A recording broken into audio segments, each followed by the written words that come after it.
Bismillahirrahmanirrahim. Assalamualaikum warahmatullahi wabarakatuh.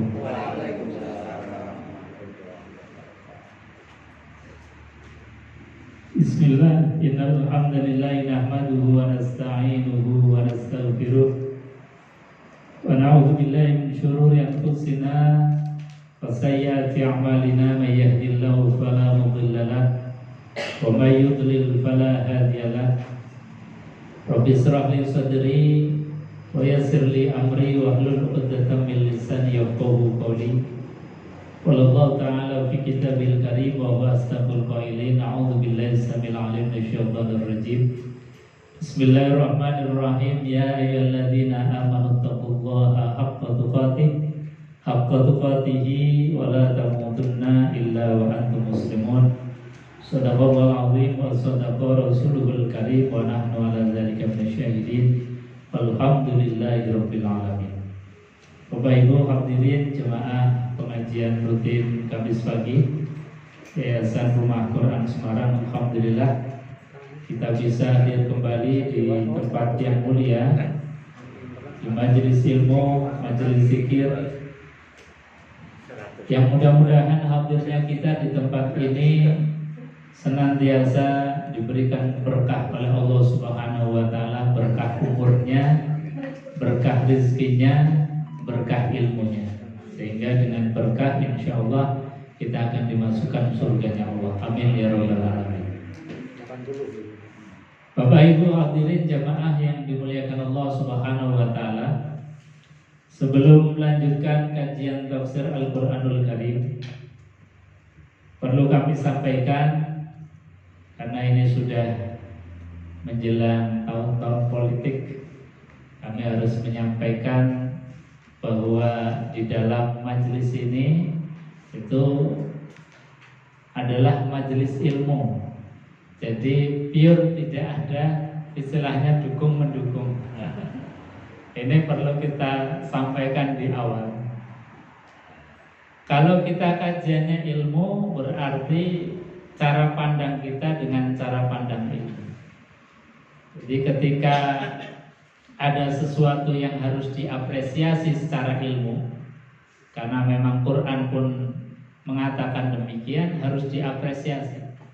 Ketika ada sesuatu yang harus dikritik, karena Quran pun mengkritik, memberikan satu arahan yang kemudian berbeda dengan realitas, ini pun sama harus kita sampaikan. Makanya ketika kita dalam posisi, apalagi ini sudah mulai hangat-hangat dalam pemilihan presiden, ini sudah mulai ancang-ancang, dan ini seringkali kemudian menjadikan gap, menjadikan pembatas, bahkan kadang tidak jarang menjadikan kita akhirnya terbelah, terpecah, yang asalnya ngaji jadi nggak ngaji. Nah, ini harus kita sampaikan betul bahwa majelis ini bukan majelis yang mendukung calon presiden atau calon siapapun, tetapi kita ngaji itu ngaji yang alurnya itu adalah ilmu. Ketika ilmu itu mengapresiasi, maka itu harus kita sampaikan. Ketika itu ilmu itu mengkritik, maka juga kita harus sampaikan. Jadi Quran itu memang dalam metodologinya Allah Subhanahu wa taala itu luar biasa. Balancingnya itu presisi sekali. Maka ketika balancing Quran itu sangat presisi, ini nanti di ayat yang kita bahas juga presisi Quran itu luar biasa. Ketika Allah Subhanahu wa taala telah menjelaskan orang beriman, juga menjelaskan tentang karakteristik orang kafir, juga menjelaskan karakteristik orang yang munafik. Ketika Allah menjelaskan surga, maka juga ayat berikutnya menjelaskan neraka. Ketika Allah menjelaskan orang yang beriman, maka sebaliknya atau setelahnya atau sebelumnya itu Allah menjelaskan masalah orang kafir. Jadi balancing Quran dalam menjelaskan kita itu luar biasa. Nah, ini yang kita ambil metodologi Quran Allah di dalam memberikan pemahaman kita Bukan berarti kemudian yang baik itu disebut terus, sementara yang jelek itu enggak disebut. Ini juga enggak boleh. Makanya Quran itu yang baik dia disebut, yang jelek itu juga disebut. Sebagai apa? Sebagai koco penggolonya kita, untuk ngilo, untuk kita bercermin. Nah, seperti kita beberapa episode yang belakangan ini kan cermin kita semua. Meskipun itu buruk, cerita yang diangkat oleh Allah kan cerita kebanyakan sifat buruknya kaum Bani Israel. Tapi keburukan ini, cerita buruk ini diangkat sebagai cermin kita, agar kita tidak terjerembab, tidak masuk ke dalam lubang yang sama. Nah ini, makanya kita komitmen bersama. Nanti bisa diingatkan. Nanti kata saya misalnya condong diingatkan saja nggak apa-apa. Kemarin diskusi kan juga sama. Saya sampaikan apresiasi ada rekonsiliasi, karena memang Qur'annya perintahnya begitu. Ketika ada rekonsiliasi harus diapresiasi. Ketika misalnya dalam faktanya kok kemudian kebutuhan dasar saja impor, padahal kita diberikan tanah yang luar biasa, ya kita sampaikan bahwa kita ini belum dalam keadaan mandiri, belum dalam keadaan merdeka. Ya kita kritik secara keilmuan, karena memang Qur'annya begitu. Jadi harus tadi kita basicnya adalah ilmu. Ketika ada benarnya kita sampaikan benar, ada kritiknya kita sampaikan kritik, sehingga menjadi balance. Makanya saya sampaikan di awal ini supaya nanti kalau ada yang menyimpang langsung kritik saja, tidak tidak sesuai atau berbeda pendapat dengan yang saya sampaikan, nggak apa-apa, disanggah saja. Ada second opinion, ada pendapat yang berbeda, saya malah senang jika andai kata dalam setiap pembahasan itu ada second opinion. Ustaz, menurut ini kok begini? Nah, kita cek, kita jelaskan sesuai dengan proporsinya. Nah, ini malah lebih bagus. Malah kadang-kadang biasanya sesuatu yang berbeda dengan apa yang saya sampaikan itu jadi ilmu yang lebih luas lagi. Karena apa? Kalau sesuatu yang berbeda itu kemudian logikanya itu masuk secara ilmu, itu menjadi tambahan apa yang saya sampaikan. Ketika misalnya berbeda tetapi kemudian mungkin cara berpikir yang saya sampaikan itu salah, itu berarti kemudian jadi kritik, masukan. Dan kemudian saya pun biasanya kalau ada pertanyaan-pertanyaan yang mungkin mengganjal, itu saya pulang buka lagi. Jadi bahan pelajaran untuk menggali terus. Alhamdulillah di dalam majelis-majelis kita ini tadi masih kita masih sejalan lah. Tapi saya harapkan andai kata ada sesuatu second opinion, pendapat yang berbeda, itu malah lebih bagus, memperluas cakrawala kita di dalam menggali ilmu yang ada di dalam Al-Quran juga. Karena Quran itu kata Abdullah bin Daros itu luar biasa.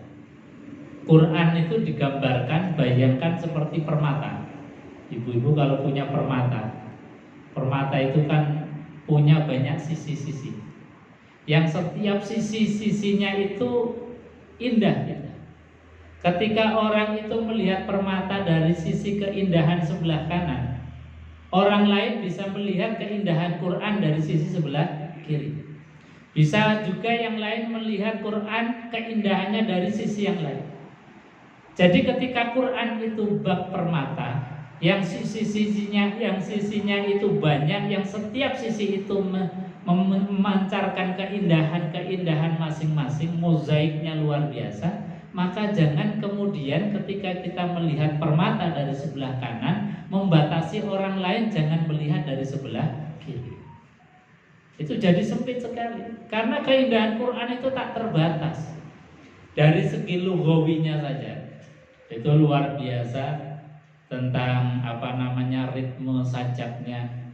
Dari ayat-ayat yang kita hafal saja, misalnya qul huwallahu ahad Allahus samad lam yalid wa lam yulad wa lam yakul lahu kufuwan ahad. Akhirnya ad semua.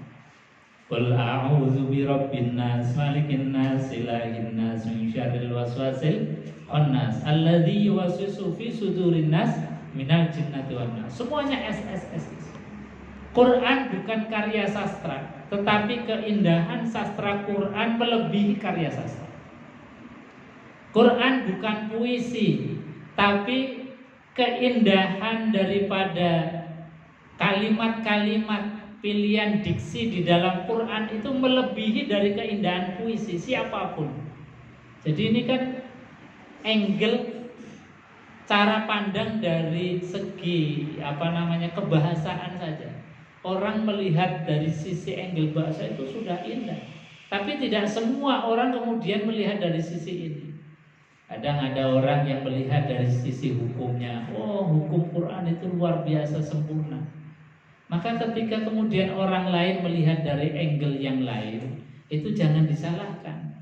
Karena orang itu melihat dari persepsinya masing-masing. Nah, ini kita memperluas cakrawala sehingga Quran ini tadi betul sebagaimana Abdullah bin Darros itu mengatakan, Quran itu kalau boleh digampangkan atau dimudahkan untuk kita menjelaskan, bagaikan permata yang banyak sisinya, yang setiap sisi-sisinya itu indah. Maka jangan kemudian membatasi orang lain untuk melihat Quran dari sisi seperti kita melihat Quran. Ini makanya kita terus-menerus yang ahli bahasa, ya nikmatilah keindahan Quran dari sisi kebahasaan. Dari misalnya orang yang ahli filosof seperti Mbah Kun mungkin bisa melihat keindahan Quran dari tema-tema filosofinya Quran yang luar biasa. Ini Quran yang sangat filosofis, sangat mendalam, dan filsafat Quran itu nggak bisa terbantahkan dengan filsafat hasil logika pikiran kita manusia. Karena pikiran kita manusia sehebat apapun filsuf itu mandek kepada perkara-perkara yang sifatnya itu indrawi. Nggak bisa kemudian meneropong kepada perkara-perkara yang non indrawi. Kalaupun bisa meneropong kepada perkara-perkara yang non indrawi, itu sifatnya kalau dalam ayat yang kemarin kita baca itu amani wa inhum illa yazunnun. Jadi hanya angan-angan saja, perkiraan. Illa yazunnun, dan juga sifatnya yazun, persangkaan, bukan sesuatu yang hakikat. Ini logika filsafat yang disampaikan oleh Quran itu sesuatu yang mungkin di luar jangkauan indrawi, itu hakiki. Tapi kalau hasil dari indra, panca indra, hasil olah pikir manusia yang olah pikir secara filsafati, itu hanya sifatnya amaniyah dan juga sifatnya zon, persangkaan. Makanya bisa benar, bisa salah. Benar kalau sesuai dengan apa yang sejalan dengan wahyu, salah yang ketika kemudian hanya amaniyah wa inhum illa yazunnun. Nah, ini Quran. Makanya ini menjadi penting untuk tadi membatasi apa-apa yang supaya kita di dalam kedepannya melalui tahun-tahun politik ini tidak salah paham. Kita boleh berbeda apa saja pilihannya, yang penting kita tetap dalam kerangka Negara Kesatuan Republik Indonesia. Bapak Ibu hadirin jamaah yang dimuliakan Allah Subhanahu wa taala, sampai di sini ini belum masuk pada materi kajian. Mungkin ada yang mau menambahkan, menanyakan dulu sebelum kita lanjut kepada bahasan tafsir Al-Qur'an. Bagus, mau menyampaikan dulu? Enggak.